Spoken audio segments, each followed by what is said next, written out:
Hello everyone, I am Dr. Gaurav Srivastava, Associate Professor in School of Advanced Computing, Sage University, Bhopal.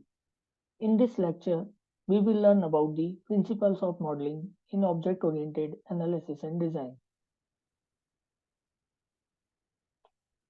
Object-oriented analysis and design is a methodology used in software engineering for designing and analyzing the systems.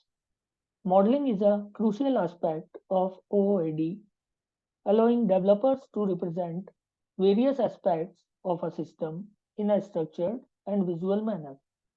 Understanding the principles of modeling in OOAD is essential for creating effective designs that meet the requirements of the stakeholders. So, number one is abstraction.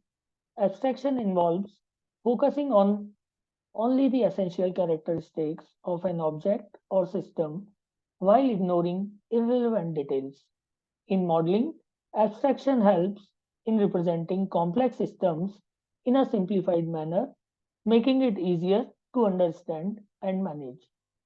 For example, when you interact with a television remote control, you don't need to know the intricate details of how the television works, how signals are transmitted, or how the buttons on the remote trigger specific actions. Instead, you interact with the remote at a higher level of abstraction using simple buttons to perform actions like changing channels, adjusting the volume, or powering the TV on and off. Second is encapsulation.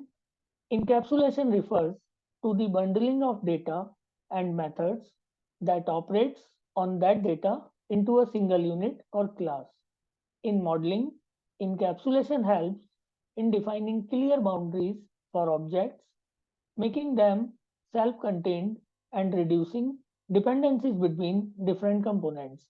For example, in a car, various components such as the engine, transmission, brakes, and the steering system works together to enable its functionality. Each component has its own internal working and complexities. But from the perspective of the driver, these details are encapsulated and hidden away. Instead, the driver interacts with the car through a simplified interface, namely the steering wheel, pedals, and dashboard controls. Next is modularity.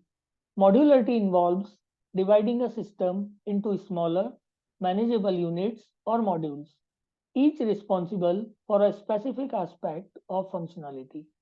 Modeling modular system allows for easier maintenance, scalability, and reusability of the components.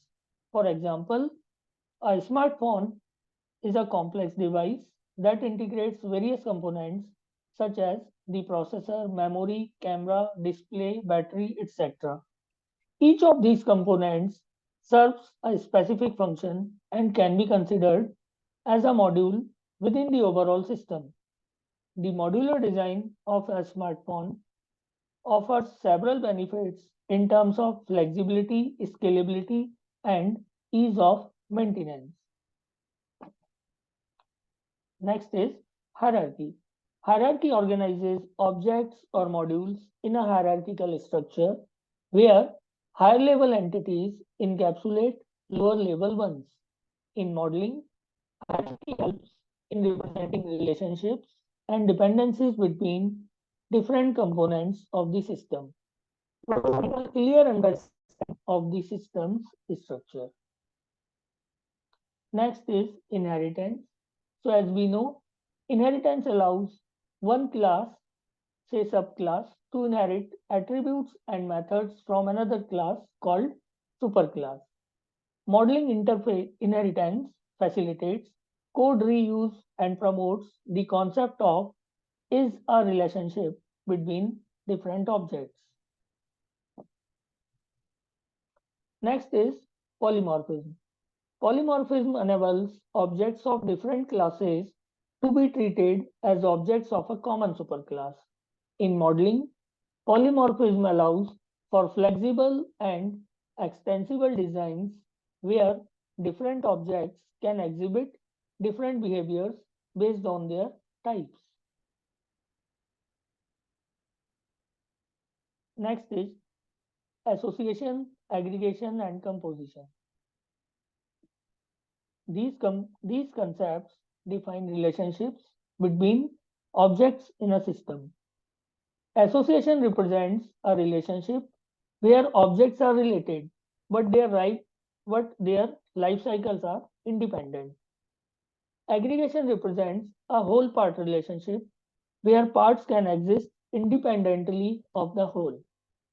Composition represents a stronger form of aggregation where parts are integral to the whole and cannot exist without it. Modeling these relationships accurately is essential for understanding the system's structure and behavior.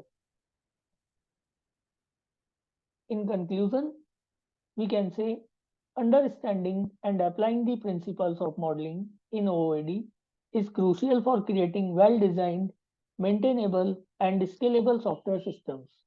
By following these principles, developer can create models that accurately represent the system's requirements and facilitate effective communication among stakeholders. Thank you for watching. Stay tuned and subscribe to Sage University Bhopal.